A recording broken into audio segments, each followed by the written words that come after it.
Olá pessoal, tudo bem? Sejam todos muito bem-vindos ao Prevcast, o seu podcast de Direito Previdenciário. Aqui você fica por dentro dos bastidores do Direito Previdenciário e tem vários insights para poder utilizar no seu escritório aí. O cara que eu vou conversar hoje aqui conhece muito de Direito Previdenciário, é escritor, já me presenteou com uma obra muito legal, já vamos falar sobre ela. Antes, queria pedir para vocês compartilharem os nossos episódios aí nos seus grupos de WhatsApp e ajudar a gente a formar uma comunidade cada vez maior, uma comunidade de previdenciaristas. Fica comigo até o final para vocês terem todas as dicas que nós vamos ter hoje do nosso convidado.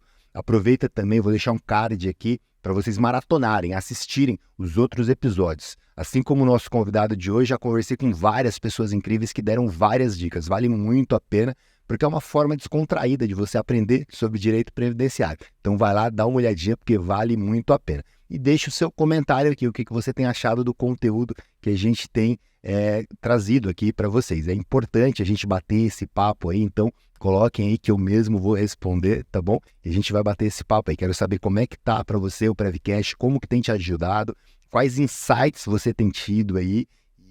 Então fala com a gente aqui que eu realmente quero entender e conseguir trazer cada vez mais conteúdos conectados com você. Bom, sem mais delongas, esse advogado incrível que me trouxe essa obra hoje, Dr. Alessandro Cardoso Farias, ele trouxe a obra que é Advogando para o Servidor Público. Doutor Alessandro, seja muito bem-vindo. Tudo bem? Boa tarde, tudo bem? Obrigado pelo convite e vamos aqui conversar um pouco hoje, essa tarde de sábado ensolarada, né?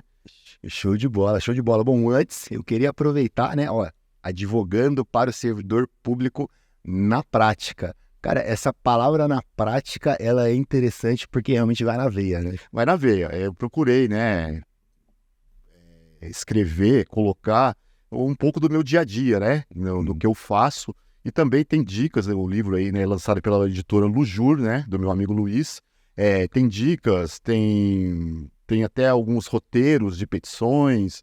E eu acho até mesmo para aquele advogado que está iniciando, pode ter um conhecimento e pode ajudar bastante no dia a dia. Também é um livro que eu falo, né? Eu trabalho com o Serviço Público Federal, e tenho colegas, né?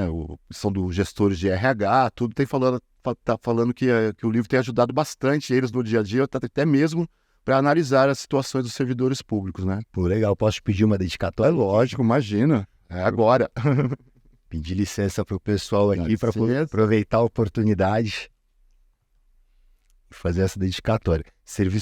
Regime próprio é bem interessante. Nós tivemos já aqui a doutora Fernanda Angeli, que falou com a gente, né? Aliás, vou deixar o card dela aqui para vocês. Eu já assisti também. Foi incrível. Cara, muito legal. Soletra seu nome para mim. Claro. Danilo Schettini, é SCHE, 2 T's, TT, INI. Danilo Schettini. E a doutora Fernanda, ela trouxe pra gente bastante dica legal mesmo sobre direito previdenciário voltado a servidor público. É uma área bem interessante mesmo, bem interessante. O doutor vai trazer aí bastante esclarecimentos pra gente, porque é um especialista em regimes próprios aí. Espero que você goste, que seja útil, né? Será? E modéstia à parte, acho que ficou bem bacana o livro. Legal. É um filho, né? Vamos dizer assim. Legal, vou ler com bastante carinho. Doutor Alessandro, me explica como é que você chegou no direito previdenciário e antes no direito. No direito. Bom, eu acho que desde de jovem, né? Adolescente, eu tinha uma certeza na vida que seria fazer algo relacionado, que não estivesse relacionado à área de saúde e à área de exatas. Então passava bem pela minha cabeça fazer uma publicidade, até mesmo uma administração, mas o direito, embora não tenha assim ninguém na família, é uma coisa que já me fascinava. Aí, como também tem uma universidade na minha cidade, São José dos Campos, que é uma antiga na área do direito, prestei o vestibular e fiz Passei, fiz os 5 anos de direito e posso dizer assim, a hora que concluí o curso, fazer o OAB, e eu falo, e agora? O que eu faço? Né? Como eu te disse, não tinha ninguém, né, pai, tio, que pudesse ter uma estrutura, né, de escritório para eu poder trabalhar, mas deu certo. Eu fui lá, me inscrevi na assistência judiciária, que hoje eu falo que foi a melhor coisa que eu fiz, porque eu militei em várias áreas, né, meio que clínico geral, você precisa ter uma renda. Eu tive uma oportunidade de um amigo da família que era advogado, tinha uma sala. Ele falou, olha, eu te cedo um espaço para você trabalhar. E no começo você não precisa nem dividir condomínio, nada. Eu falei, não, para mim é o que basta. E aí foi, comecei a advogar em área de família, fazia também uma coisa que me ajudou muito hoje em dia, fazer uma sustentação oral, na área de infância e juventude, que eu não sabia, né, direito como era. A primeira audiência que eu fui fazer, o promotor me deu, depois que ele falou, é seu o processo. Eu tive que fazer umas alegações finais, e isso foi surpreendente. E desde então, isso tudo hoje eu falo, poxa, que legal que teve isso para mim, que hoje eu estou colhendo os frutos, né? E isso foi... Iniciei a advocacia por volta do ano de 1996 e fiquei, acho que 5 anos, 6 anos nessa, né? Matando um leão por dia. Até que eu fui convidado por uma ex-professora, que era pró-reitora de uma universidade, para trabalhar no setor jurídico da universidade, numa pró-reitoria da universidade. Eu aceitei, era um emprego, né? Era um emprego registrado, com os benefícios, e também foi um aprendizado muito grande, porque lá, mas era bem restrito, era um assunto bem restrito, era muita análise de convênios, pareceres, que era o jurídico de toda a universidade, de todos os cursos. Então tinha um problema na faculdade de engenharia, era o jurídico que tratava. Era responder mandados de seguranças, né? A gente não fazia cobrança de mensalidade, a gente controlava os escritórios que faziam a cobrança.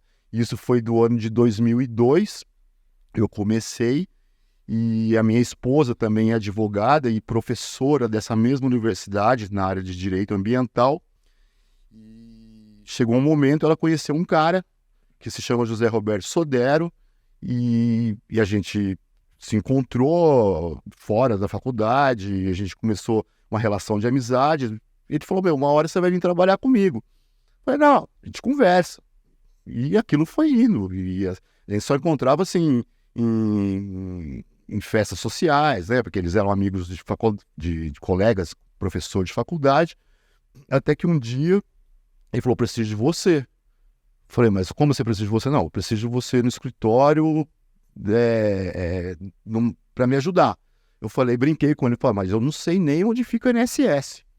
Ele falou, não, provavelmente você não vai precisar do INSS. Eu falei, por quê? Porque nós temos um cliente que é um sindicato de servidores federais da área de ciência e tecnologia do setor aeroespacial, e a gente tem um escritório, né, advogado desse sindicato. Nós temos um jurídico lá dentro, e eu quero que você coordene o jurídico do sindicato através do escritório. E isso foi em 2013, outubro de 2013, e o mês que vem completa 10 anos que eu estou no previdenciário na área de regime próprio do servidor. Que legal. Em resumo, foi isso. E desde então, hoje, desses 10 anos, posso dizer que 99% da minha atuação na área do direito previdenciário é na área de servidor público. Pô, que legal, que bacana. Uma historiazinha. Que bacana, que legal, muito bom mesmo. Trabalha com o Sodero. O Sodero, aliás, é um querido da advocacia, né? Ele é o mestre, né? Para mim, ele é meu irmão mais velho, posso dizer assim, né? Ele tem idade para ser meu pai. Mas eu sou o irmão mais velho, né? Eu tenho vários irmãos, eu não tenho irmão mais velho. Eu tenho sim, depois de eu conhecer esse cara aí. Pô, que legal, como que é trabalhar com o Sodero? Cara, é incrível, né? Aquela pessoa que tá ali para te ajudar, aquela pessoa que ele vai falar para você, ajusta isso, mas ele te dá uma liberdade de você criar. e de você colocar, né, seu pensamento. É lógico, uma pessoa rigorosa na qualidade do serviço, e hoje ele é um dos responsáveis por esse livro que você está segurando aí, cujo prefácio é dele, que, assim, é uma coisa que foi de coração que ele fez, né? E se eu estou no direito previdenciário hoje, eu não tenho como falar a essa pessoa que eu devo hoje. Que legal. Eu devo, né, assim, ó, é uma amizade grande e, lógico, e profissional também, que isso hoje me traz aqui, tá aqui conversando com você. Que bacana, que bacana. A gente já fez campanha para trazer o Sodero. Já, aliás, o pessoal coloca aqui, ó, quem quiser ver o Sodero, fala, eu quero Sodero. O que depender de mim, legal, ele virá sim, com certeza. Bacana. Com certeza. O pessoal gostaria de ver o Sodero aí. Bom, você trabalha com regime próprio, e regime próprio realmente não é tão comum para a maioria dos advogados previdenciaristas. Me parece, posso estar enganado, que a maioria dos advogados previdenciaristas militam no regime geral, né? Sim. E há uma parte, a gente conversando nos bastidores, talvez crescente no RPPS. Crescente, hoje em dia, né, há 10 anos, né, lógico, nós temos alguns nomes, uns ícones do RPPS que eu posso citar, mas até peço perdão se eu esquecer de outros, né, é o professor Marcelo Barroso, né, que é lá de Minas Gerais, tem o professor Alex Sertão, né, e tem muita gente nova, né, estudiosa, cito aqui a Fernanda Angeli, e dentre outros, né, mas o RPPS, né, ele é digo para você que é crescente, promissor, e aquele advogado, né, que estudar, se aprofundar no assunto, ele pode se dar bem, né, na carreira, quer seja financeiramente, e também é uma satisfação profissional muito legal. Interessante. No caso do regime próprio, né, a atuação de vocês, né, a atuação de vocês era uma atuação mais nichada num grupo específico de servidores públicos, ou é mais abrangente, assim, de todas as esferas federal, municipal, estadual? Eu posso dizer que no meu caso específico, né, nós temos advogado o escritório, sou advogado do Sindicato dos Servidores Federais, né, o próprio nome já diz. Hoje o escritório ele cuida também em situação de servidor municipal, estadual, mas eu particularmente o meu dia a dia é focado no servidor federal, né? Federal, que é regido pela estatutários, né? Pela Lei 8.112 de 90. Só que uma coisa que eu sempre falo para as pessoas sobre isso é que, poxa, se você trabalha com um servidor federal, você vai ter uma certa facilidade de trabalhar com servidor estadual e municipal. Porque muitos dos estatutos desses servidores, eles se baseiam bastante na lei do servidor federal, entendeu? Então, assim, mesmo o advogado fala, olha, eu só trabalho com servidor municipal, estadual, eu acho que ele deve conhecer também a legislação do servidor federal, que ajuda bastante, né? Legal. E quais são, assim, qual é o olhar que o advogado deve ter, assim, para o regime próprio? O que é interessante? Você falou que é uma área que é bem interessante, né? É bem interessante, Danilo, porque esses dias até me perguntaram, né? Uma colega falou assim, mas quem são os servidores federais? Quem é esse público que a gente pode advogar? Eu falei assim, olha, ele está mais perto de você do que você imagina. Eu, no caso, lógico, lá a gente tem um sindicato, que são os servidores, eu posso citar aqui, do Instituto Nacional de Pesquisas Espaciais, servidores do DCTA e do CEMADEM. Mas o servidor federal regido pela Lei 8.112, o próprio servidor que te atende no INSS, ele é regido pela Lei 8.112. Você pode ser advogado dele. O próprio servidor que te atende na Receita Federal, ele é um cliente seu em potencial. O servidor que te atende na Justiça Federal, na Justiça do Trabalho, ele é regido pela Lei 8.112. E aí você tem a Polícia Rodoviária Federal, o Policial Federal, as fundações federais, né, também. Podemos citar aqui, por exemplo, as universidades federais, né, e também os professores, eles são regidos, no caso, vamos falar do servidor professor federal, regido pela Lei 8.112, mas tem legislação também que são aplicadas aos professores federais, com relação à dedicação exclusiva. Então, ao seu redor, você perceber bem, você tem um público muito bom para você atuar. E bem mais perto que você imagina, entendeu? Você está conversando com o servidor que está te atendendo na Justiça Federal, ele pode ser um cliente, ele pode ter um valor que devido atrasado, que você tem uma forma de cobrar, pode ter algumas férias que não foram pagas, você está entendendo? Ele pode fazer jus a algum adicional, tudo isso você pode dar orientação para esse cara no dia a dia. Legal. Quando a gente passa a ver aqui, advogando para servidor público na prática, né? Uhum. É muito legislação, é muito jurisprudência, entendimentos. Sim, podemos dizer assim, né?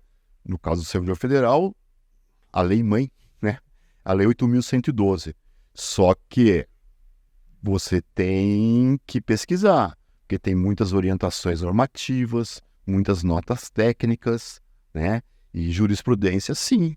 Você tem que procurar, né, nos tribunais, no caso federal, né, mesmo no STJ, tem muita jurisprudência sobre servidor público. Muita jurisprudência. Tem tribunal que eu posso dizer para você que é mais vanguardista, que sabem julgar, né? Eu faço aqui vamos dizer assim, um elogio ao Tribunal Regional Federal da 2ª Região, que é do Rio de Janeiro. Uhum. Eu acho que... E Brasília também. Por quê? Eles sabem julgar muito bem questões ligadas ao servidor. Brasília, logicamente, porque hoje é capital federal. E o Rio de Janeiro já foi a nossa capital federal. Uhum. Então, muitos órgãos federais lá. Então, o tribunal de lá julga faz há muito tempo questões ligadas aos servidores públicos, entendeu? Uhum. Então, é isso. E você pesquisa. Legal. Porque assim, eu fico pensando como que vem a demanda. Imaginemos que eu fosse hoje querer começar a trabalhar com esse público. Eu não trabalho com servidor público, né? Tá. Ainda não. Depois desse livro aqui, tenho certeza que vou me animar. O que acontece? Pensando em iniciar nessa área, né, defendendo o servidor público e até fazendo a captação, geralmente como é que eu penso? Eu vou tentar encontrar um nicho, né, que faça sentido talvez com a minha região, Sim. né, então onde que estão os servidores mais próximos para poder chegar até mim, mas também entender quais são os principais direitos violados deles, né, que eu poderia talvez estar atuando, porque assim, quando a gente fala de direito previdenciário, geralmente a gente pensa no primeiro momento em aposentadoria. Ou pensão, né? Ou pensão. E eles têm internamente, geralmente a gestão, Perfeito. a própria administração pública já faz todo esse procedimento e diferente do regime geral, eles não precisam muito procurar a gente, pelo menos eu acho, para fazer a concessão do benefício. Ou eu estou enganado nesse ponto? Eles precisam também da gente para fazer a concessão? Ou é mais questões de revisão, de acrescentar esses prêmios, por essas premiações? Não, assim, eu penso o seguinte, você está certo. Geralmente dentro dos órgãos federais tem lá o setor de gestão de pessoas, onde realmente ele tem lá, vamos dizer assim, um modelo.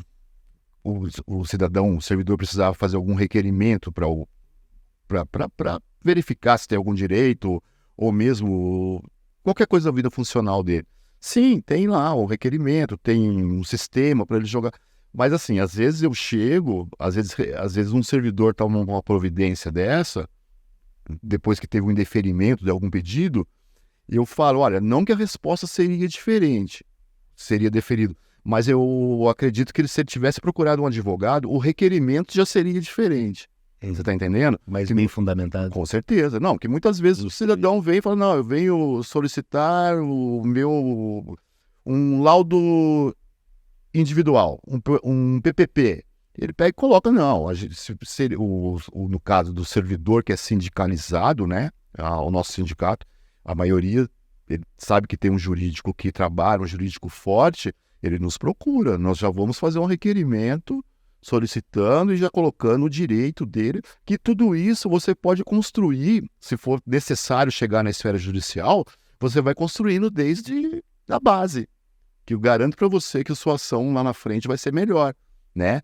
Então, sim, para o servidor é um cliente diferenciado, vou dizer para você, Porque você vai atender o servidor público, ele vai às vezes chegar com você com a demanda e provavelmente com a resposta para você. Você tem que tomar cuidado que às vezes ele te convence que ele está certo, sabe? Mas não, ele é uma pessoa esclarecida, ele sabe, em geral, a lei que o protege, né? Mas assim, eu entendo que tem que ter um advogado, né? Por exemplo, Inclusive para o requerimento. inclusive por requerimento. Eu acho que desde o nascedouro, tá? É uma coisa que você falou muito bem. O servidor, né, o regime próprio, né, é que eu estar equivocado, porque eu incluo todas essas coisas dentro do regime próprio. Qualquer direito do servidor ligado à lei não é só aposentadoria e pensão. Um servidor, por exemplo, uma coisa que a gente atua bastante é em processo administrativo disciplinar, né? O servidor ele tem os direitos e tem os deveres. E a administração pública ela não hesita em instaurar um processo administrativo disciplinar, uma sindicância. E o STF tem uma súmula vinculante, para você ter ideia, no sentido de que a ausência de um advogado não invalida o processo administrativo disciplinar. Na minha opinião, é um absurdo. Então, muitas vezes o servidor pode ser chamado, olha, tem aqui, não vai dar nada. Entendeu? E depois lá na frente não vai poder alegar que a ausência do advogado prejudicou, porque o STF já disse, a súmula vinculante, que eu não recordo o número, que a ausência do advogado não invalida o processo administrativo. Então, é isso que eu digo, né? É um nicho muito grande. É o que o servidor chega para você, vamos lá. Olha, quero saber como... ele quer saber, eu já reuni os requisitos para aposentar? Ou, né, no caso... Antes de você falar se tem, você peça para ele, né, o histórico funcional. O servidor ele chega no órgão ao qual eu vincular e fala, eu quero meu histórico funcional. A administração vai conceder para ele. Se não conceder por bem, aí a gente consegue também de uma outra forma, né? Por bem que eu digo voluntariamente. Aí ele vai ter o histórico funcional desde o ingresso dele no serviço público. E aí você, até mesmo para dizer simplesmente se ele reuniu as condições para uma aposentação, uma aposentadoria, você tem que ver o histórico funcional, porque ele pode ter ali, por exemplo, no caso do servidor federal, uma licença-prêmio que é um direito que foi extinto em 97, mas servidores antigos, eles têm licença-prêmio. Essa licença-prêmio, ela pode ser convertida para contagem em dobro, para poder possibilitar ele aposentar. Essa licença-prêmio, ela pode ser utilizada, ele pode receber o tal do abono de permanência, né? Que é um direito que o servidor tem, que a gente pode até falar. Então, antes de você dizer para ele se ele tem ou não o direito de aposentar, é legal você pedir para ele, é legal e prudente você pedir para ele o histórico funcional, você conversar com ele, você trabalha em quê? Você recebe algum adicional de insalubridade, periculosidade? Porque a administração, ela não vai converter seu tempo especial em comum por livre, espontânea vontade, entendeu? Então, tudo isso você vai trabalhar com aquele cara que vai sentar na sua frente. Interessante. Esse histórico funcional você solicita dentro da própria administração e eles fornecem. Fornece. Por exemplo, se ele trabalhou em 2, 3 administrações diferentes, Ele tem que ir em cada órgão respectivo. de cada uma delas. E elas não fazem emissão de PPP. Como é que elas reconhecem se tempo especial? É com PPP também? Não. Você tem que pedir um PPP. E aí eles fornecem o PPP também. Ou não. Mas desses servidores que eu atuo, eles assim, a gente tem uma estratégia. Porque o servidor, a gente faz o requerimento, nós entendemos que em 30 dias, em razão da lei do processo administrativo, né, 9784/99, dos prazos ali para ser concedido aquele documento, seria 30 dias, que pode ser prorrogável mediante justificativa, eles pedem na administração, só que a demanda dentro da administração sempre é a alegação, não, a gente só tem um engenheiro, segurança do trabalho, tudo, e o cara pede, ele pode ficar esperando tempo a perder de vista. Então, geralmente, a gente aguarda os 60 dias, não vem, a gente ingressa na justiça, e aí quando ingressa na justiça, chega a AGU informa, aí eles acabam anexando no processo esses documentos. E isso qualquer outro documento funcional, viu? Não estou falando de PPP, tudo, se porventura, né? O servidor, porque assim, a gente fala que é um direito garantido não só ao servidor público federal, né? Mas a qualquer nós, né? Os administrados têm o direito constitucional de chamado direito de petição, que é o direito de você pedir petição e de você se dirigir à administração pública, né? Então, no caso do servidor, ele faz um pedido e, logicamente, se ele não for respondido, se ele não for... Não estou falando para deferir ou indeferir, mas a administração ela tem que decidir, ela tem o dever de decidir. Sim. E tem que ser motivado. É diferente de uma relação privada que eu posso falar para você, eu não quero porque eu não quero, porque é meu. A administração não, ela tem que motivar. Então, várias vezes você ingressa dizendo que o indeferimento não teve uma motivação. Você está entendendo? Indeferimento do benefício. De qualquer pedido que fizer, né? Pedido. Qualquer pedido, né? Ele tem que ser motivado, né? A motivação tem que estar sob pena de nulidade de um ato administrativo. Então, tudo isso, um servidor, você consegue falar, você fez o pedido? Deixa eu ver como é que foi a resposta. O servidor às vezes fala, olha, eu pedi, doutor, fiz um pedido aqui junto à administração, ela falou que eu não tenho direito. Deixa eu ver. Porque às vezes o pedido está indeferido. Já é uma coisa para você, né? Lógico, ele tendo, vamos dizer assim, né, popularmente razão, e ela faltou com o dever de decidir, ela não motivou o pedido do servidor, né? Então, essas coisas que a gente pode observar que perder de vista. Tem questão também de certidão de tempo aí que precisa ir atrás, muitas vezes. No caso, hoje em dia, certidão de tempo, né, de servir, certidão de tempo, no caso do servidor, só se ele for ex-servidor. Né? Eu digo do INSS. Às vezes ele pegar por esse INSS para trazer. Lógico, para poder averbar no... Isso, um desses outros órgãos que ele trabalhou. Exatamente, ele precisa de uma demanda recorrente. Demanda recorrente. Isso tem bastante, né? Ainda mais servidores que ingressaram, né? Vamos dizer assim, relativamente há pouco tempo, eles tiveram outras atividades antes dele ingressar no serviço público, né? É bem comum isso, né? Bem comum. E aí sim, ele vai ter que solicitar uma certidão no INSS para poder levar esse tempo. Vocês têm percebido muita demora nesses pedidos e talvez tenham que resolver com o MS também? Várias vezes. Várias vezes você impetra, né? O mandado de segurança, né? Às vezes, porque assim, é aquilo que eu falo para você. O INSS, ela é administração pública também. Ela tem o dever de decidir. Você está entendendo? Ela tem o dever de decidir. Ainda que seja um indeferimento, ela tem que decidir. É isso que é o administrado, né? Ele não pode ficar ao léu aí. É uma importante solução, né, Alessandro? O MS aí pra gente, uma ferramenta importante, mas demanda um certo trabalho também, né? Um certo trabalho de operação. Um custo de operação. Às vezes também o advogado, né? Ele tem que observar se o mandado de segurança é o melhor, é a melhor solução, ou seria um caso, uma ação mesmo, um pedido de tutela, né? Porque, assim, o mandado de segurança você tem que estar, vamos dizer assim, deixar ele redondo, né? Para que o juiz não possa despachar dizendo que aquilo incide dilação probatória. Você tá entendendo? Então, a gente deve avaliar cada caso, né? Para você, antes de impetrar um mandado de segurança. Porque o mandado de segurança é aquilo, a gente fala, às vezes precisa dar um tiro de canhão. E o mandado de segurança eu entendo que é um tiro de canhão, que você tem ali, né? Você conseguir comprovar, né, aquele direito líquido e certo para que você possa ter porque você, né, lógico, liminar, ninguém tem como garantir, né, isso faz parte, né, a gente fala do jogo, né, mas assim, um mandado de segurança, onde não é concedido uma liminar, ele pode cair na mesma vala comum, né, de uma ação, porque embora lá tenha, a legislação fala que tem o prazo, tem a prioridade, a gente sabe que isso na prática não ocorre, né.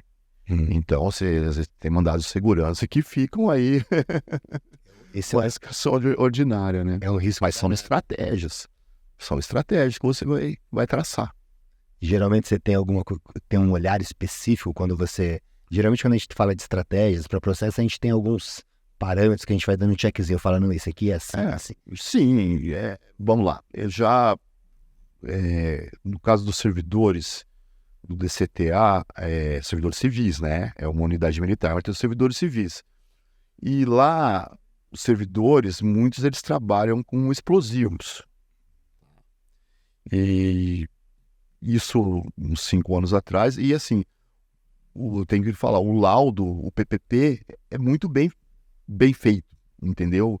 Então, nós já conseguimos algumas aposentadorias no Rio de Janeiro, porque a aposentadoria dele é processada no Rio de Janeiro, o órgão militar da aeronáutica é no Rio de Janeiro. A gente fez o requerimento, o indeferimento foi pelo diretor da aeronáutica do Rio de Janeiro, e a gente impetrou mandado de segurança. Mas a gente vislumbrou que não que a gente sabia que vai ganhar, mas a gente avaliou que não precisava de dilação probatória, porque estava ali dizendo o laudo, a exposição, o tempo. Então você vai avaliar concretamente cada caso se é isso que é a melhor solução para o seu cliente, né? Você tem que ver. A gente pensa, né? Pode parecer, né, chavão, mas a gente pensa em primeiro lugar na pessoa, né? Porque hoje em dia a gente fala, do outro lado do papel tem gente. Hoje em dia você fala, do outro lado do computador é uma pessoa, ela está te colocando ali. O processo do seu cliente é a vida dele. Não importa, isso eu acho não só no previdenciário, né? Qualquer área do direito, né? Uma indenização, uma cobrança, o processo dele é a vida dele. E o advogado não é o valor do direito daquele cliente que vai mensurar, é o direito dele. Então a gente tem que olhar muito. E no previdenciário eu falo que mais ainda, porque você está tratando ali com um direito social, né? Um direito social. Hoje, Alessandro, você lida mais com essa parte de previdência mesmo, do regime próprio, ou não, essas outras áreas administrativas, ou é... Não, é assim, eu não tenho como falar para você mensurar 50%, não, tem muito, lógico, análise de aposentadoria e consequentemente, que reflete na aposentadoria. Eu quero dar um exemplo aqui, né? A gente brigava muito, porque assim, o servidor público... não era reconhecido o direito dele à conversão de tempo especial, no caso do servidor federal, após o advento da Lei 8.112. Você conseguia também, na Justiça, o período que ele trabalhou no serviço público como seletista, até 11/12/90. Então, após essa data, lógico que tinha aposentadoria especial, mas vamos falar de conversão. Após essa data, eram decisões isoladas. Tinha juiz, na maioria das vezes os juízes não reconheciam, mas no caso do Tribunal Regional Federal, da terceira região, tinha turma que reconhecia esse direito, mas se houvesse um recurso da União e fosse por STJ, a chance era de insucesso. Até que veio um representativo, né, no STF e foi julgado em 2021, posso estar errado, o tema 942, que é onde reconheceu o direito dos servidores públicos a converterem o tempo especial em comum até a data da reforma da Previdência, até 13/11/2019. Com isso, né, e a reforma a gente sabe que tanto o servidor quanto o segurado afetou inúmeras pessoas. Só que essa possibilidade de conversão, isso ajudou e vem ajudando muito o servidor. Por quê? Tem servidor que ele tem, no caso concreto, que ele tem lá 20 anos de tempo especial. E pelo o STF reconhecendo esse direito, a gente vem ingressando em juízo, o judiciário vem concedendo a conversão e o que acontece? Consegue retroagir e ele cumprir os requisitos da aposentadoria antes da reforma, né? É um tema, não é uma súmula vinculante, mas é uma repercussão geral que a gente sabe que o judiciário tem que seguir, só que a administração, isso não vincula a administração. Então, volto de novo. Fazemos o requerimento de conversão, fundamentado, vem a administração, e aí fundamentado que eu digo instruído com documentos, com laudo, com PPP, a administração, na maioria das vezes, às vezes ela não indefere, ela fala, não foi instruído com todos os documentos, mas não diz quais os documentos necessários. A gente, né, avalia a situação e ingressa em juízo, falando, não, primeiro, ela não motivou. Segundo, todos os documentos suficientes para conferir o direito à conversão do servidor estão nos autos. E a gente vem tendo muito sucesso. E o servidor, com isso, ou ele reúne, né, porque são servidores que faltavam relativamente pouco para atingir os requisitos para aposentadoria. E aí, depois disso, a gente conseguiu e vem conseguindo fazer com esses servidores que só saiam se quiser. Porque os requisitos, e se saírem, vão sair com a regra antiga ainda. Então, tudo isso você consegue trazer, né, numa análise, né? Se o cara chegar para você, não, e aí? Mas aí você tem tempo especial? Vamos ver. É o chamado planejamento previdenciário, entendeu? É tudo isso. Interessantíssimo, você trabalha como se fosse assim, né? Cliente chega e você fala para ele, eu tenho uma boa e uma má notícia para você. A má é que a reforma da Previdência ela foi cruel. A boa é que o STF decidiu que você pode ter um tempo especial. Até o tempo especial. Que é uma saída, né? Total. E assim, né? Não sei se você já ouviu falar, tem um instituto, né? A gente pode no ramo do Serviço Público Federal que se chama bônus de permanência. O que é isso? O servidor, assim que ele reúne um dos requisitos de aposentadoria, ele não precisa sair. Ele começa a receber o abono de permanência. Por ele já poder se aposentar, mas ficou trabalhando. O que é? É descontado, vamos dizer, a contribuição previdenciária dele e volta ao mesmo valor. Então, né, desconta numa linha e volta esse mesmo valor. Então, com isso, muitos servidores, não é que eles estão se aposentando, mas eles já podem, eles reúnem os requisitos, ficam trabalhando e está seguro com aquilo que ele vai se aposentar a hora que ele quiser e recebendo o abono de permanência, né? Que isso é garantia que ele já reuniu os requisitos para aposentar.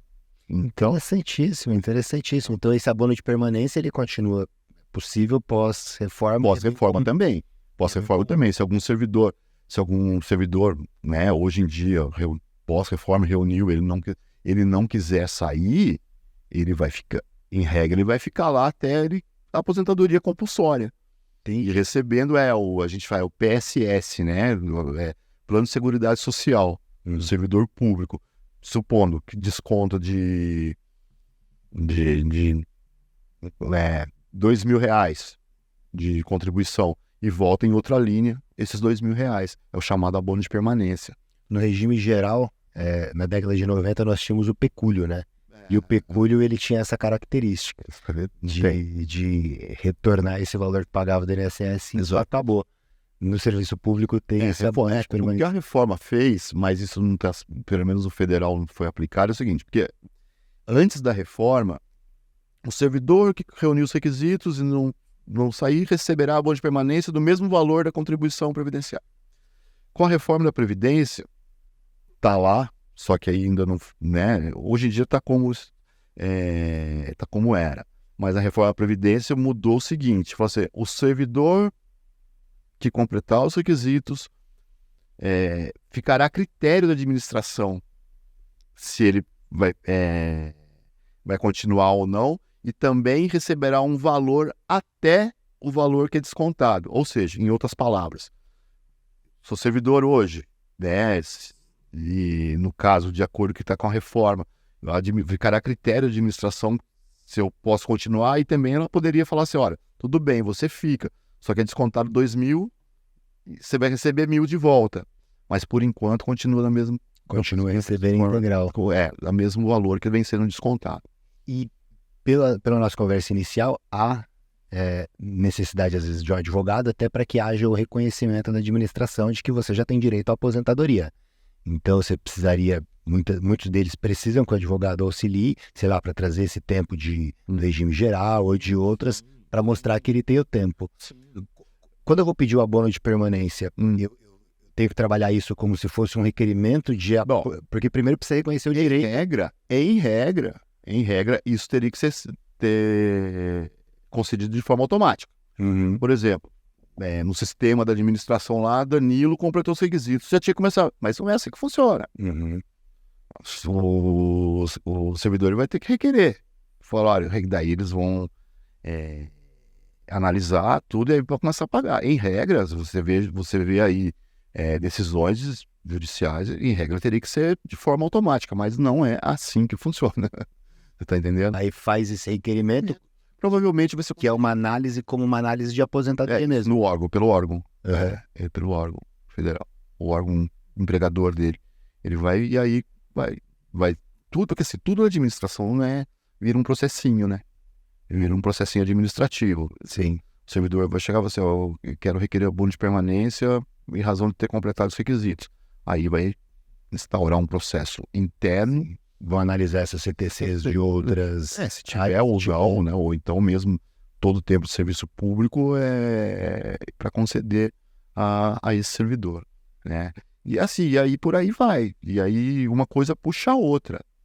Exemplo que está no livro, né? Tudo a gente vai falando da parte prática. Uhum. Por exemplo, um servidor entra com um pedido de abono de permanência em junho de 2023, tá?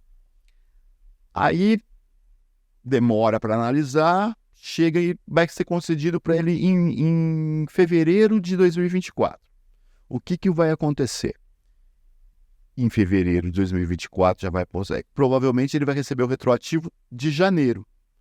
Porque o que ficou de julho até dezembro, isso não é pago automaticamente ao servidor. Isso entra num processo que a gente chama de exercícios anteriores. Que aquilo que não foi pago no exercício, ele entra no exercícios anteriores. Aí é formado um processinho de exercícios anteriores e publicado dizendo, deferido ao Danilo, exercícios anteriores, do valor tal. Beleza? Aí você vai ficar esperando. Se você não entrar na justiça, porque a administração fala, devo, não nego, pago quando puder. Sujeito à dotação orçamentária. Pode ser pago daqui 6 meses, cair lá no seu contra-cheque, é pago, pode ser. Mas aí vem com valor sem qualquer correção.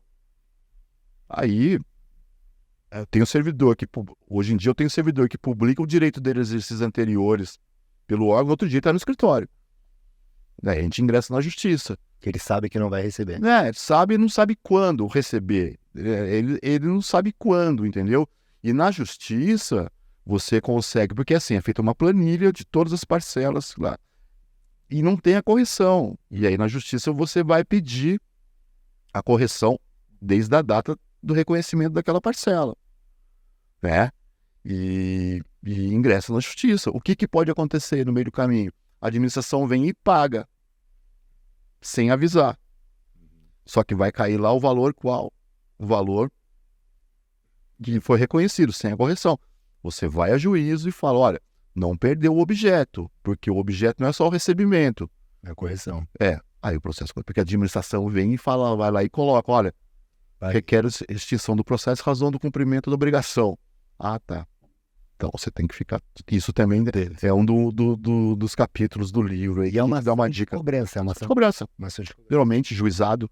Entendeu? Isso não vai para precatório? Os valores não chegam a precatório? Na maioria das vezes, não. Por exemplo, exercícios anteriores dificilmente ultrapassa o teto, né? Então, é uma ação que você faz, uma ação relativamente, né, simples, né? Porque tem um título executivo, porque um processo desse se encerra com um documento que chama Termo de Reconhecimento de Dívida. Você ingressa na justiça e você vai receber. Porque a União, ao contestar, fala, olha, falta interesse de agir, né, interesse processual, porque está aqui, a gente não se recusa, só que fica sujeito à dotação orçamentária. Né? Daí vem, na maioria das vezes, o juiz vem e fala, o servidor não pode ficar aguardando ad eterno ou mesmo sem uma previsão concreta sobre de quando ele vai receber o que já foi reconhecido que é devido. Você está entendendo? Então tem muita coisa que você pode oferecer para o servidor. E uma coisa que eu dou uma dica, né? A gente, né, vai atender um servidor, a gente advoga desde do requerimento, porque é diferente, né? Uma situação, o segurado, ele se aposentou. O servidor, a partir do momento que é publicada a aposentadoria dele, tem um outro caminho Porque a aposentadoria dele a gente denomina como sendo ato complexo, porque fica sujeito à homologação do Tribunal de Contas. E muitas vezes pode acontecer algum problema no Tribunal de Contas. E o cara volta. Então, você pode ofertar para aquele seu cliente, no caso, do benefício de aposentadoria e até mesmo de uma pensão por morte ao pensionista, né? Desde o deferimento da aposentadoria até a homologação pelo Tribunal de Contas, na Corte de Contas. Então, e às vezes, a aposentadoria tem a aposentadoria que é homologada em um mês, daí você pode acompanhar hoje, que hoje o Tribunal de Contas ele tem o prazo, depois que ele chega no Tribunal de Contas, quer seja, né, do Estado, da União, aí começa, já foi decidido o STF que ele tem 5 anos prazo para analisar aquela aposentadoria. E você tem que observar tudo isso. Se não tem uma decadência, porque às vezes o servidor ele não é avisado que deu problema no processo dele lá no Tribunal de Contas, porque eles comunicam o órgão, baixam em diligência para o órgão. E você, advogado, tem que ficar de olho com o que o órgão no qual o servidor trabalhava, aquele aposentado, se ele vai cumprir a diligência, entendeu? Difícil, na maioria das vezes não é notificado você. Quem tem que tomar providência, olha, volta, tem que observar isso. Então você pode ofertar para o seu cliente, né? Ou no caso de um planejamento previdenciário, até a homologação no Tribunal de Contas. Isso é vamos dizer, uma dica que eu dou e que a gente faz também. Um serviço interessante. Então você faz desde antes da aposentadoria administrativo até eles homologarem. E com a reforma da Previdência, teve a questão de que quando o servidor ele aposenta utilizando o tempo de serviço público, ele vai sair da administração. Sim. E aí tem essa questão que você falou da necessidade de homologação pelo Tribunal de Contas. Uhum. Se ele saiu, você encontra casos como esse? Já viu? Então, por exemplo, ele aposentou, ele saiu do serviço público, Tribunal de Contas não homologou. Mas isso aí depende, não é assim. Não é dessa forma. Não é dessa forma. Não foi a reforma, né, que fez isso, né? Nos casos do servidor público, né? O servidor público, sempre quando ele se aposentou, ele tem que sair. Ele tem que sair, não foi a reforma. O que a reforma fez, não sei se é isso, né, que a gente... no caso do empregado público, que o empregado público é aquele regido pela CLT. Sim, então. Se ele utilizar do tempo de serviço público, perfeito, ele tem que ser, vamos dizer assim, sair. E não é uma demissão, não. Não vai ter multa de fundo de garantia. Não, ele vai ter ali o quê? Um saldo de salário. E muitas pessoas, e até inclusive, eu até posso te mandar depois, eu escrevi um artigo sobre isso, porque isso veio dando muitos problemas que, de acordo com a reforma da Previdência, mesmo se o servidor, vamos lá, reuniu os requisitos, o servidor, no caso do empregado público, ele reuniu os requisitos para aposentadoria, certo? Só que ele requereu a aposentadoria dele após a reforma, ele teve que sair. Mesmo ele tendo reunido os requisitos. E isso eu entendo como sendo inconstitucional. Porque ele já tinha o direito adquirido. E como era antes, ele poderia, né? Não precisava sair, né? Então tem muito problema na justiça. Teve gente que requereu antes e a concessão foi depois. Porque de acordo com o texto, né? Salvo engano, ficou aqueles que se aposentaram, até a data do serviço público não estão resguardados. Mas aqueles que... Eu tenho um caso concreto, e está na justiça. E a gente perdeu em primeiro grau. Não reconheceu. Não, e recorri. Vamos ver como é que é. É um processo que vai ter que sustentar oral, porque assim, eu defendo que fere o direito adquirido.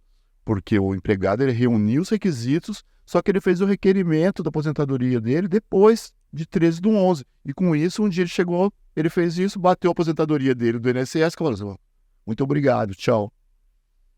Eu tenho um caso assim também, que o rapaz ele trabalhava na Proguaru, que aí realmente ele está dizendo empregado público. E ele trabalhava na Proguaru, em Guarulhos, e aí ele na verdade, ele Ele aposentou, acho que judicial...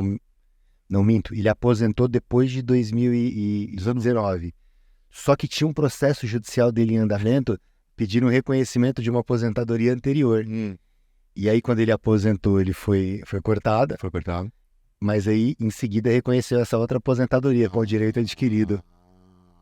Olha que loucura. Que loucura. Então, é isso. E lá a gente discute a ideia da dupla punição, né? Uhum. Porque assim, o Estado negou o benefício dele aqui, que já era de direito no momento em que ele requereu. Ele teve que entrar com um pedido judicial. No longo do caminho, por necessidades, pediu essa outra aposentadoria porque o processo demorou muito. E aí, quando ele teve o reconhecimento, o provimento jurisdicional dizendo que você tem direito ao benefício lá antes da reforma, aí não reconheceram isso, desligaram, enfim. Então isso tudo também você pode, os empregados públicos, né, que antigos, né, até mesmo aqueles que já, mesmo tendo reunido os requisitos de aposentadoria antes da reforma, procure um advogado antes de você pedir, porque se você solicitar sua aposentadoria agora, você vai sair. Empregados públicos, vocês também atendem lá? A gente atende no escritório, né? No sindicato são servidores vinculados à ciência e tecnologia, mas a Sodera Advocacia, a gente atende empregados públicos, né? Servidores municipais, servidores estaduais e toda a área de direito previdenciário, como você sabe. A reforma para vocês em 2019, ou para quem atua com os servidores, ela foi muito impactante? Olha, muita gente vinha falando que ia acabar, né, o direito previdenciário, né? Pelo contrário. Eu entendo que para o advogado, não só do regime próprio, mas do regime geral, o trabalho só aumentou, né? Porque na nossa época, né? Falando pelo menos na minha época, você era meio alheio, né? Não como advogado, mas hoje em dia as pessoas estão mais, vamos dizer assim, estão se precavendo mais, né? Sabe que se ele se aposentar, ele quer ver as regras, né? Que ele pode se aposentar, o que pode ser um melhor benefício, né? Mesmo tem muita gente que fala, é errôneo, né? Fala assim, não só o servidor. Não, se eu morrer, a minha esposa vai ficar com a minha aposentadoria. Mas não é.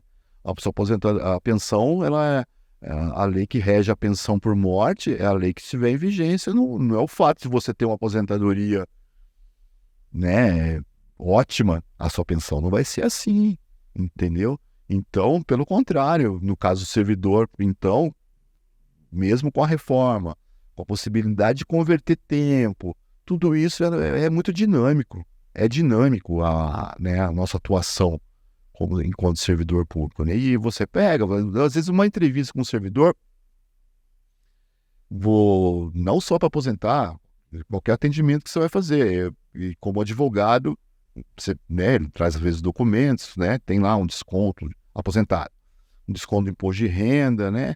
E às vezes ele comenta da vida dele pessoal, mas eu recomendo você perguntar, o senhor já teve alguma doença?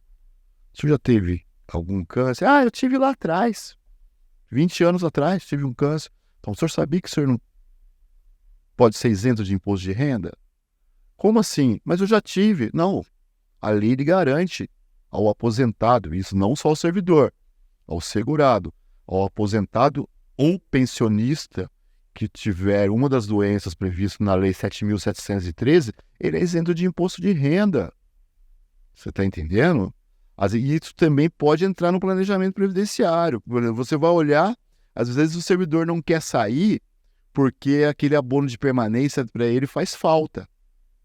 Mas aí, às vezes, numa entrevista com ele fala assim, olha, eu tive uma cardiopatia grave.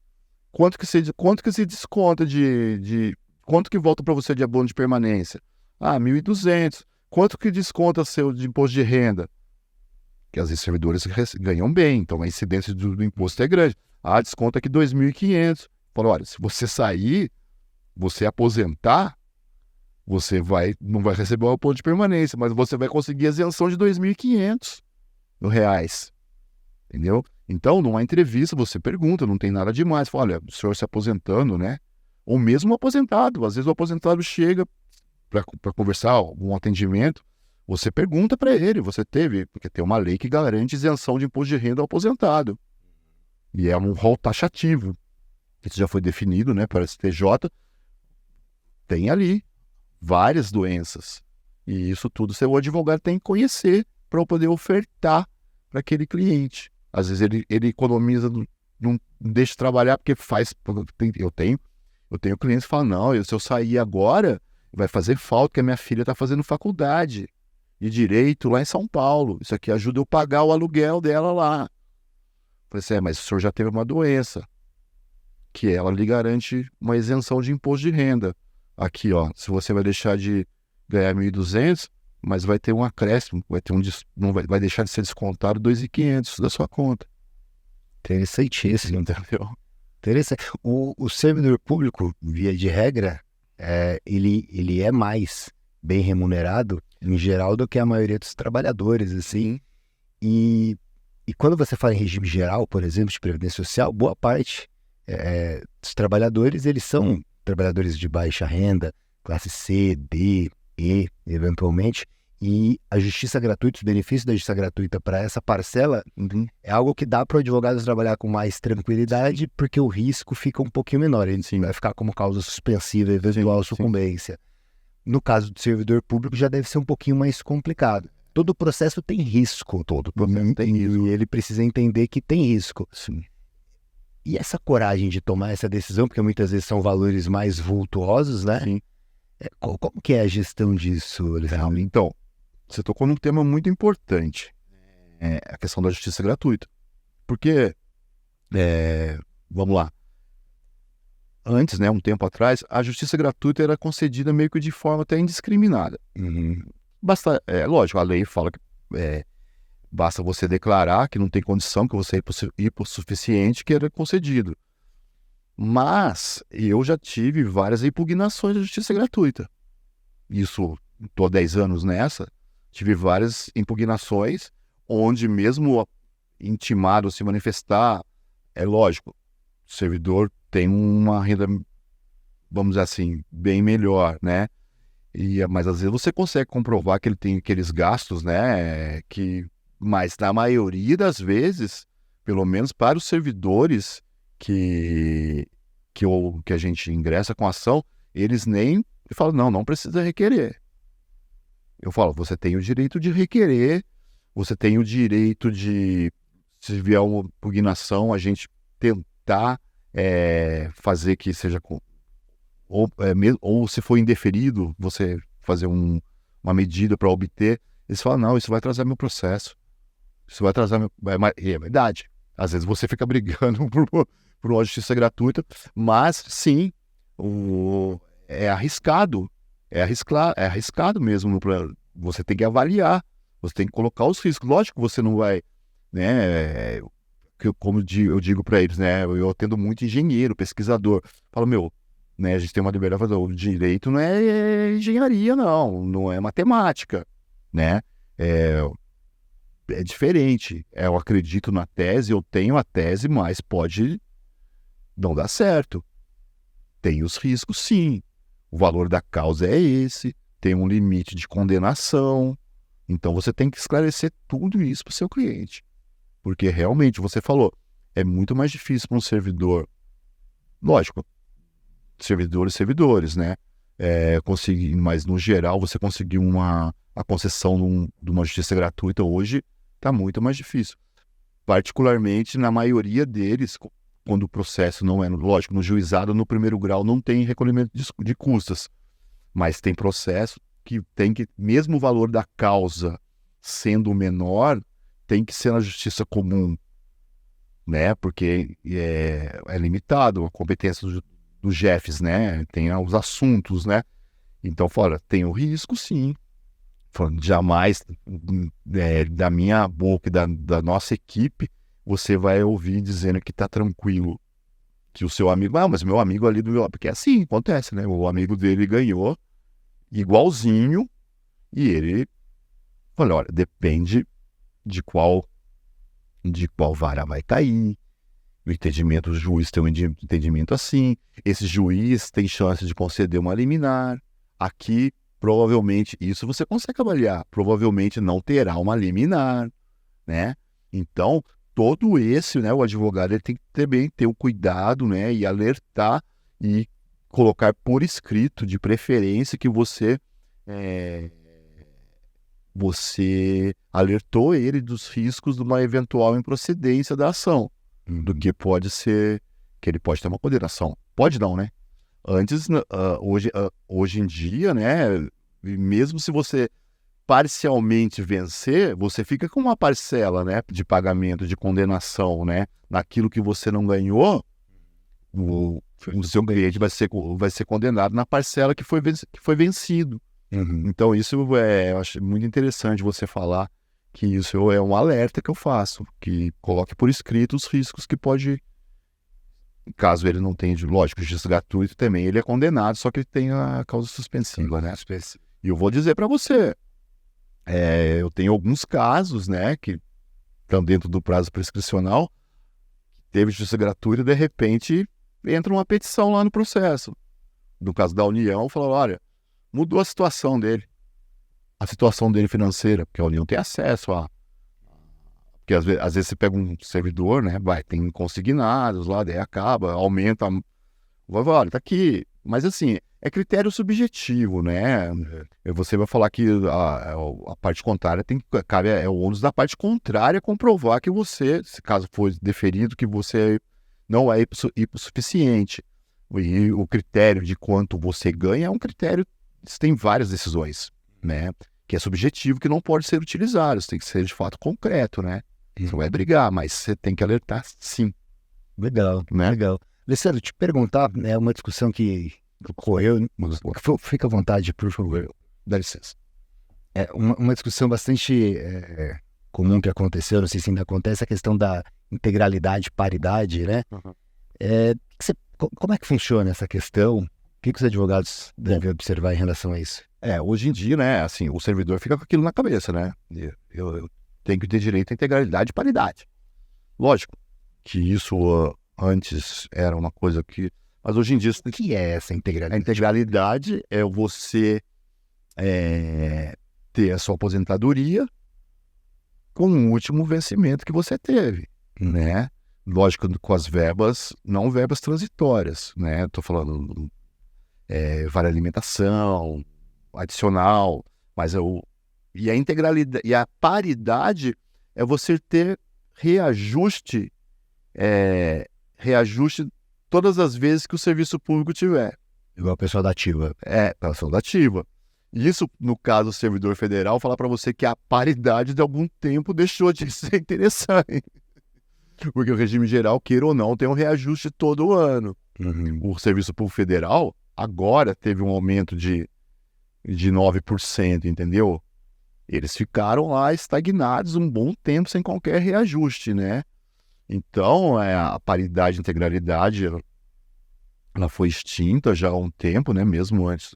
E a gente tem lá briga, principalmente no caso da aposentadoria especial, né? E o STF agora tem o tema 1019, onde foi, no caso da aposentadoria especial do policial civil, é um processo originário do estado de São Paulo, e foi julgado dizendo que o policial civil que se aposentou de acordo com a lei tal, 51, acho, 85, faz jus à aposentadoria especial com integralidade e paridade.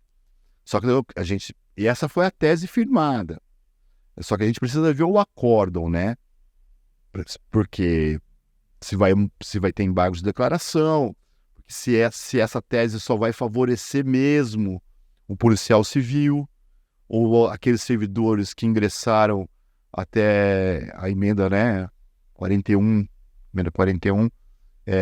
vão ter direito à integralidade e paridade. Então a gente está na expectativa de ver o acórdão desse tema 1019 para a gente poder estudar. Eu tenho lá no caso várias aposentadorias, processos de aposentadoria especial objetivando a integralidade e paridade, porque no caso dos servidores do DCTA, né, e eles trabalhavam com explosivos, e a lei é praticamente, e tem uma lei complementar que garante aposentadoria especial para eles com integralidade.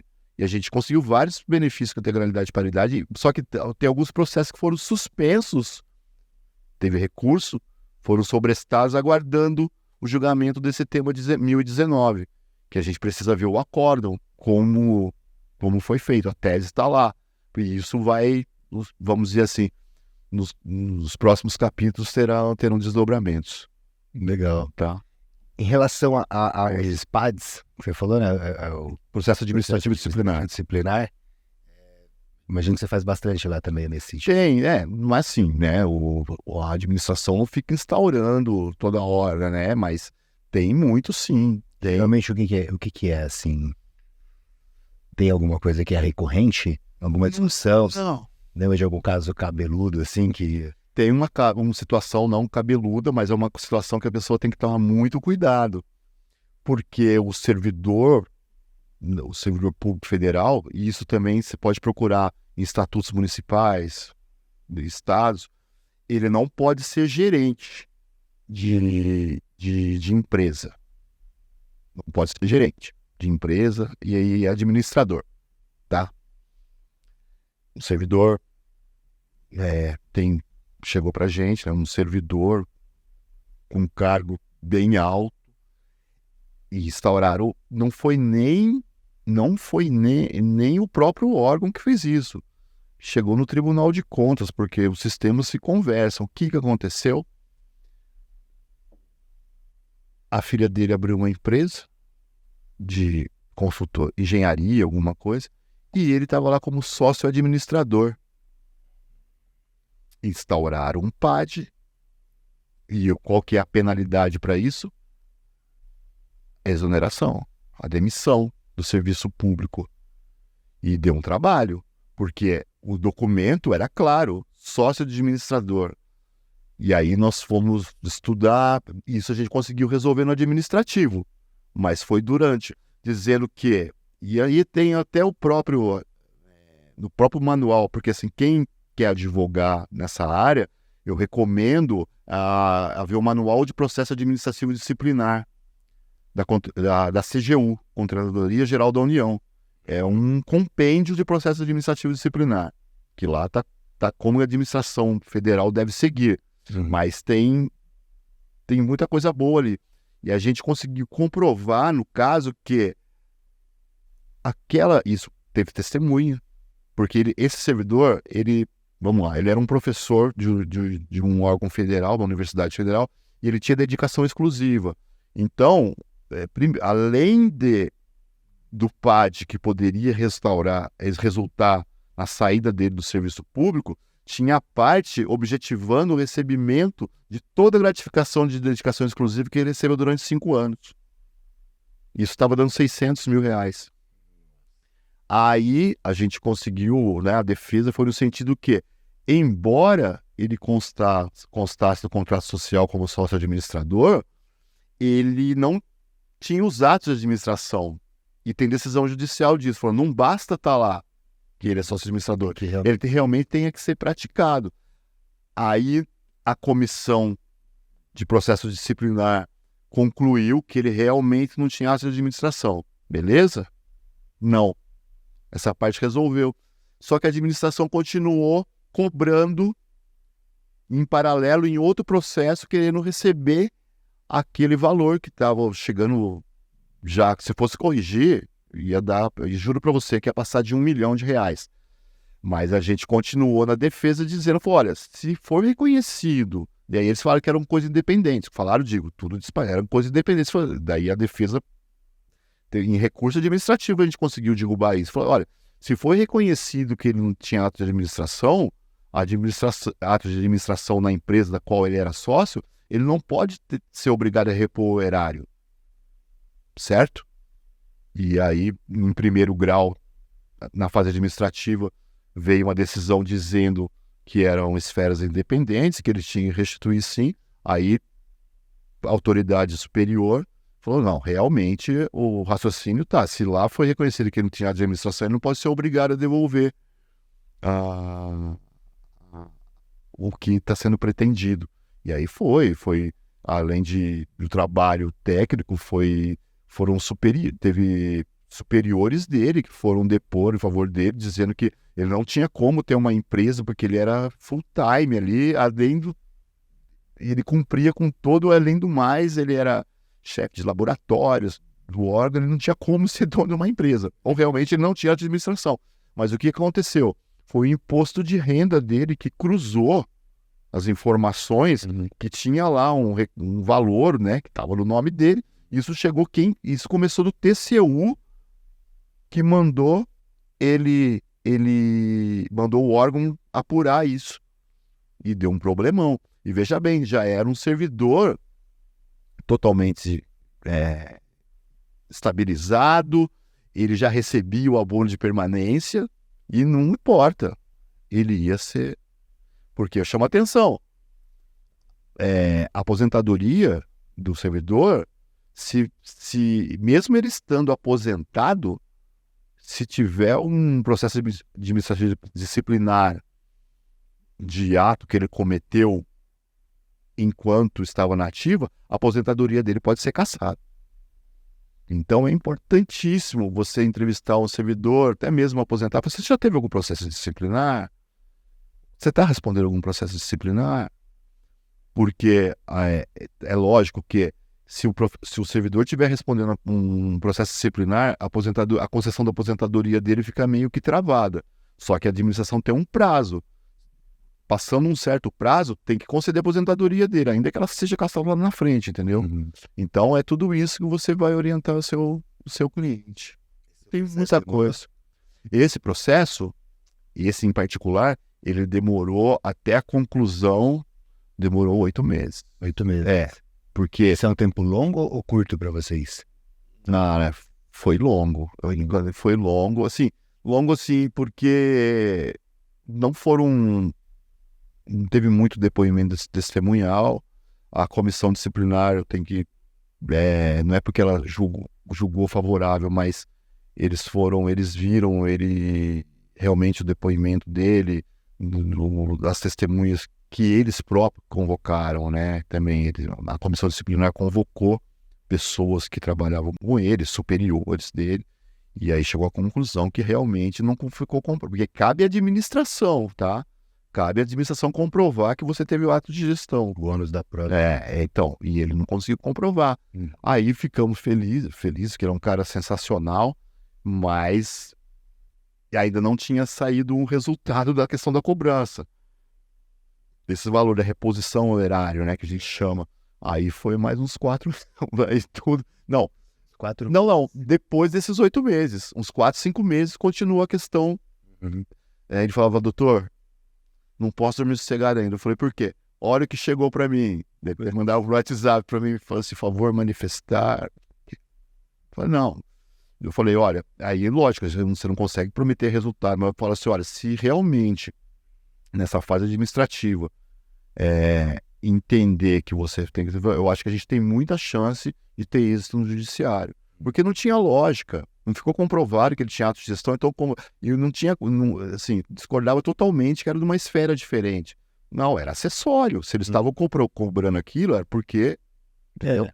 Mas graças a Deus, e ele hoje tá lá, continua trabalhando, né? Um cara, é um pesquisador, tudo, ele continua trabalhando e tá tudo bem. Legal, bacana. Em relação a uma outra problemática que eu penso, quando a gente fala de serviço público, talvez mais na esfera municipal e estadual, porque os processos que você faz são GF e Justiça Federal, certo? Quando a gente fala da administração pública federal. Pois é. E aí o precatório lá, ele vem precatório, assim como vem os precatórios do INSS. Acho que não há distinção aí, né? Não. Agora, quando é municipal ou estadual, geralmente o precatório é um sofrimento aí. Sofrimento total, né? Assim, eu tenho que falar, o precatório federal, até o ano retrasado, estava tudo bem. Só que virar uma bola de neve. Não, daí teve, né, antes de falar do estadual, o ano passado, primeiro, antes era até 1º, né, de julho, né? Agora é até 1º de abril, para você pago no exercício seguinte. Então, o ano passado, os precatórios, teve precatórios que que já recebeu parcialmente, e aí você falou, não, então você não tem como falar, você não pode falar para o seu cliente o ano que vem é quitado. Eu tive cliente que recebeu um percentual ano passado, teto, né? E esse ano não recebeu. E pela lógica, ele teria que receber, né? Porque o restante esse ano. Teve cliente que recebeu o restante. Mas tem uns 2 clientes que não receberam. Eu não tenho como falar para ele, o ano que vem você vai receber. Tá entendendo? Então tá virando uma bola de neve que, se não tiver alguma medida, né? Depois do novo governo aí, isso pode chegar ao como é o estadual. Porque, assim, e o estadual precatório, o estado de São Paulo é um dos precatórios mais atrasados, que eu não sei de quanto tá pagando, juro pra você. E não só Eu vi um que era 2008. Aí, então. E tem não só o estado de São Paulo, mas tem outros estados também que estão na mesma situação. Mesma situação. E isso me preocupa, porque isso, de alguma forma, pode chegar nos precatórios federais. Porque a bola de neve está se instaurando. Esse ano, por exemplo, eu não tenho como explicar. Teve precatório que não ultrapassava. Não ultrapassava, não. Teria que ser pago esse ano. Não foi pago. Nenhum percentual. Entendeu? Ultrapassava. Ele foi inscrito ano passado para ser pago esse ano. Não foi pago nem parcial. O critério tá muito complicado, né? Não, você não sabe. Não, tem o critério lá, né, de foi inscrito, mas você não sabe. Você não sabe dizer. Igual, o meu cliente teve lá o INCO, falou assim, doutor, eu não era para eu receber. O restante do ano passado era para receber. Você tá entendendo? Então, é uma coisa que eu não sei onde que pode chegar. Se não tiver uma medida aí, né, sei lá, um trabalho aí, para que isso pode virar o precatório federal, certamente vai virar a mesma situação do não, vai virar. Já estão. Já tá virando. Estamos vivenciando aí o comecinho da problemática. Sim. Alessandro, estamos chegando aqui já numa parte final aí do nosso conversa, bate-papo aqui. Eu queria entender o seguinte, se o Alessandro estivesse começando hoje, então assim, você já está há bastante tempo aí, né, no serviço, conversando com servidores, né, trabalhando com os servidores. Se você fosse começar hoje, sei lá, em São Paulo, boa parte do pessoal que nos assiste aí é daqui de São Paulo mesmo, mas enfim, em qualquer uma das suas localidades, se você estivesse começando hoje, sem estar aí no escritório com o Sodeno, tendo já essa parceria do sindicato, qual seria o seu olhar? O que você, com a experiência que tem hoje, falaria para o Alessandro lá em 2013? O que ele deveria olhar? Olha, assim, eu sei que é difícil falar, mas é uma opinião que eu tenho. Eu acredito que hoje, em razão da tecnologia, qualquer área, eu acho que está bem mais democrático você começar. Porque antes de eu ter a oportunidade no amigo do meu pai, de eu ficar no escritório, eu cheguei a atender gente na garagem de casa. Os meus 3 primeiros clientes de assistente judiciário eu atendi na garagem da minha casa. Hoje, né, se você tem um computador, você tem algum acesso, e mesmo se você não tiver, você consegue, você tem esses coworking hoje em dia, né? Então, eu acho que já começa daí.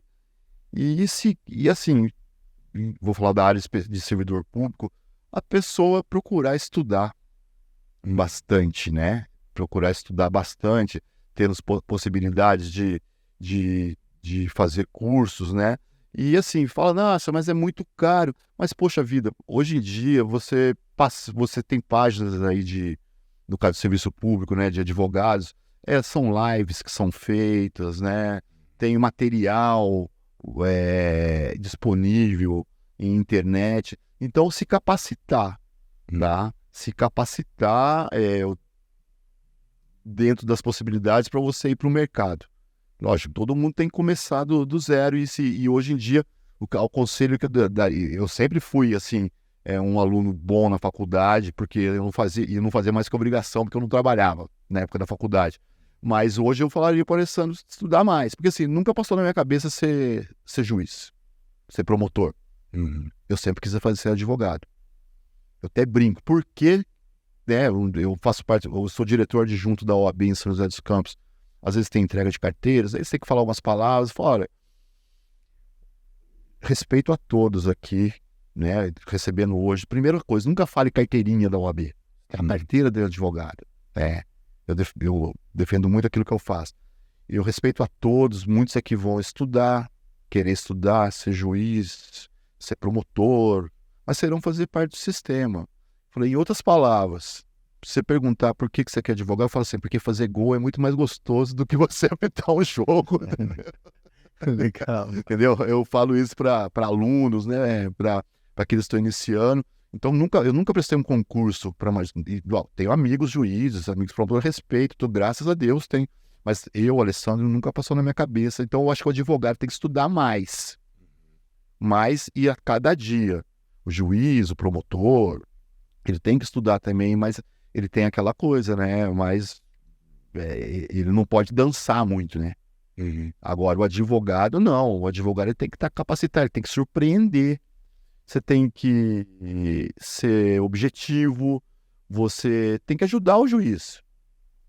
Entendeu? Você tem que ajudar, você tem que ser... Você não tem que ficar escrevendo teses, né? Eu já escrevi muito.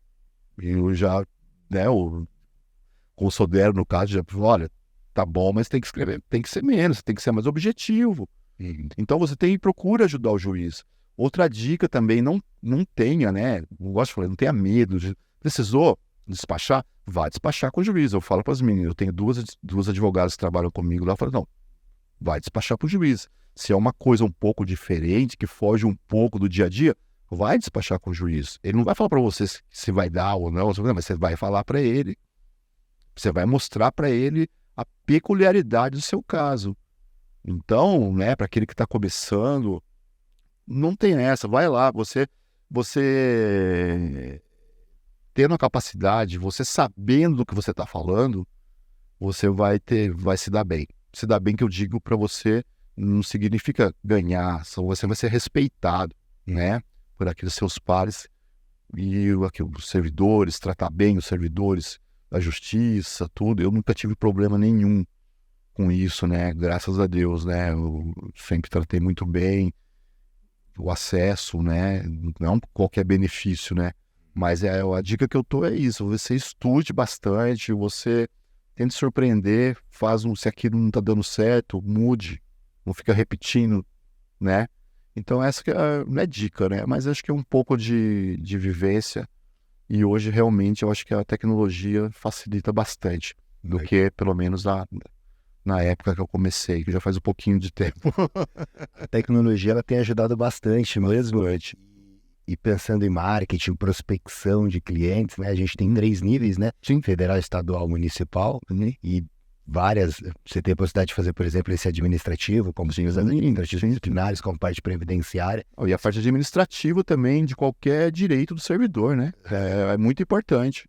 Você miraria em algum específico desse, por exemplo, imaginemos que você fosse fazer propagandas, né? Fosse fazer divulgações. Propaganda não, que não pode, mas você vai fazer divulgação do seu trabalho, daquilo que você faz para tentar atrair possíveis interessados. Você miraria algo específico, uma dor específica dos servidores? Não, eu acho que assim, eu acho que é importante você mostrar para as pessoas, né, que você dizer quem podem ser os seus clientes. Muita gente não sabe, quem, né, advogados, colegas de experiência, poxa, eu não sabia eu sei que ele é servidor federal, mas não sabia que ele pode ter esse direito. Então, primeiro, você mostrar para quem você pode ser útil, né? Agora, os direitos, eu digo, né? Ainda mais estadual, municipal, olhem no estatuto. Primeira coisa, você vê se tem estatuto, né? Porque às vezes tem município que, embora tenha lá, não tem um estatuto. Os caras são empregados públicos, né? Mas conheça alguém, às vezes algum colega falou, Alessandro, você de onde que é? Tem regime próprio? Tem. Vamos olhar a lei do município. Aí você entra, e hoje em dia você tem acesso. Você entra na Câmara Municipal, pode ser uma cidadezinha pequena. Às vezes você coloca, busca de lei, isso parece assim, antes, estatuto servidor. Então, veja o estatuto, veja se teve reforma, e veja os outros direitos, veja se tem lá previsão de pagamento de licença-prêmio, veja lá se tem previsão de pagamento de adicional, E tem aí, você consegue buscar muita coisa, viu, Danilo? Legal, maravilha, maravilha. Alessandro é um cara que conhece muito mesmo. Imagina. Eu agradeço, Alessandro, antes até de te dar a palavra final aí, agradeço a sua vinda até aqui. Você veio de São José dos Campos. São José dos Campos. Pô, Mas é pertinho daqui, né? pertinho. Mas veio aqui trazer um pouquinho de conhecimento, compartilhar um pouquinho de conhecimento com os advogados previdenciaristas. Pô, me honrou com essa obra aqui, Sim. que eu vou fazer questão de... Por favor. E absorver. Eu gosto de, não é assim, você não faz isso esperando, lógico, né, a pessoa falar com você. Mas assim, a gente tem, um livro, né, foi um sonho, eu coloquei aí bastante do meu dia a dia, saiu essa primeira edição em fevereiro, já tem ideia para fazer aí, provavelmente no próximo ano, uma segunda edição revisada e ampliada, né, eu acho que tem sido útil para as pessoas ele está disponível no site da Lujur, né? Que tem várias outras obras lá de vários amigos, né? Eu cito aqui da professora Maura Feliciano também, tem as obras dela lá da Lujur. E estou à disposição, tem o Instagram aí também, quem quiser me seguir, Alessandro Faria ADV. E estou à disposição, aquele que quiser tirar dúvida, quiser conversar. Eu tô aí, sempre, como eu brinquei no começo, eu sou bem facinho. Legal. Pô, mais uma vez aí te agradecer pela vinda até aqui. Agradecer você de casa, que ficou com a gente até agora, que absorveu todo esse conhecimento passado pelo doutor Alessandro. Coloca aqui embaixo o que você teve de insight aí, vamos bater um papo, entender o que o programa despertou em você aí. E também comenta como tem sido os outros episódios. Deixar o card de novo aqui para vocês, poderem acessar os outros episódios. Doutor Alessandro, obrigado mesmo. Sentimos muito honrado de tê-lo aqui conosco. Não, a honra foi minha, né? Agradeço muito a oportunidade, né? Desde quando você me convidou, falei que, independente do que seria, viria assim para bater um papo. E, poxa, foi muito legal, foi muito mais legal do que eu pensava. Eu estou à disposição para retornar. Estou à sua disposição, viu, Danilo? E do Prevcast também. Maravilha, tá bom? Maravilha. Obrigado, pessoal. Valeu. Até a próxima.